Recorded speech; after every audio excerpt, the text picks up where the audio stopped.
Hello everyone, அனைவருக்கும் வணக்கம். நான் உங்கள் தமிழன் கார்த்திக் யூடியூப் சேனலோட கார்த்திக். இன்றைக்கி இந்த வீடியோவில் பஜாஜ் ஃபின்சர்வ் பஜாஜில் நீங்கள் லோன் வாங்கியிருந்தீங்கன்னா அதுக்கு வந்து இந்த இன்சூரன்ஸ் வந்து ஆட்டோமேட்டிக்காக டிஃபால்ட்டாகவே வந்து இன்சூரன்ஸ் வந்து போட்டுட்ருக்காங்க.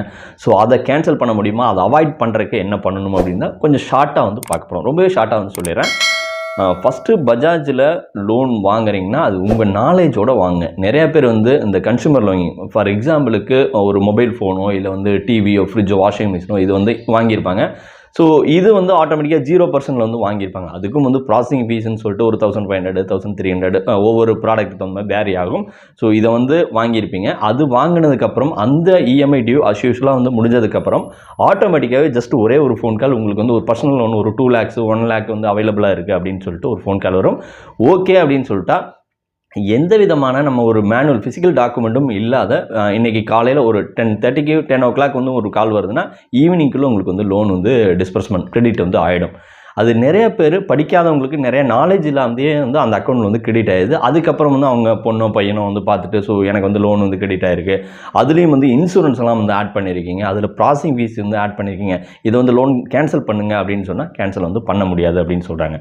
அதனால் இந்த லோனை வந்து அவாய்ட் பண்ணுறதை எப்பவுமே வந்து வாட்ச் பண்ணிகிட்டே இருங்க. மேக்ஸிமம் இல்லாட்டி பஜாஜ் ஆஃபீஸில் போய்ட்டு இந்த வந்து லோனை கேன்சல் பண்ணுறதுக்கு ட்ரை பண்ணுங்கள்.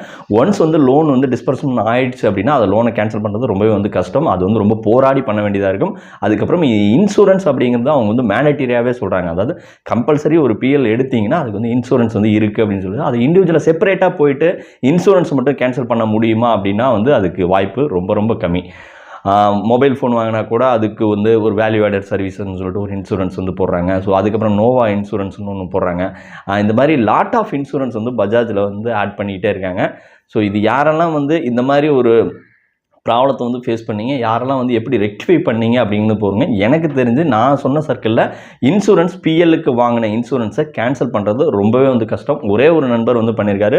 அதுவும் வந்து அந்த லோன் ப்ராசஸ் பண்ண வித்தின் ஒரு அதிகபட்சம் ஒரு 4 to 7 daysக்குள்ளே நீங்கள் வந்து பஜாஜ் ஆஃபீஸ் போங்க, இல்லை வந்து பஜாஜ் ஃபின்சர் vcare@bajajfinserv.in ஒரு மெயில் ஐடிக்கு மெயிலையும் வந்து சென்ட் பண்ணுங்கள். என்னெல்லாம் டாக்குமெண்ட் இருக்கோ வந்து சென்ட் பண்ணுங்கள். இல்லாட்டி லோக்கல் இருக்கிற அதாவது கிரைமில் போய் கம்ப்ளைண்ட் கூட கொடுங்க. கம்ப்ளைண்ட் கொடுத்து இதை போராடி தான் வந்து பண்ணணும். ரொம்ப அவ்வளோ சீக்கிரமாக ஒரு இன்சூரன்ஸை கேன்சல் பண்ணுறது அப்படிங்கிறது ரொம்பவே கஷ்டமான பதிவு.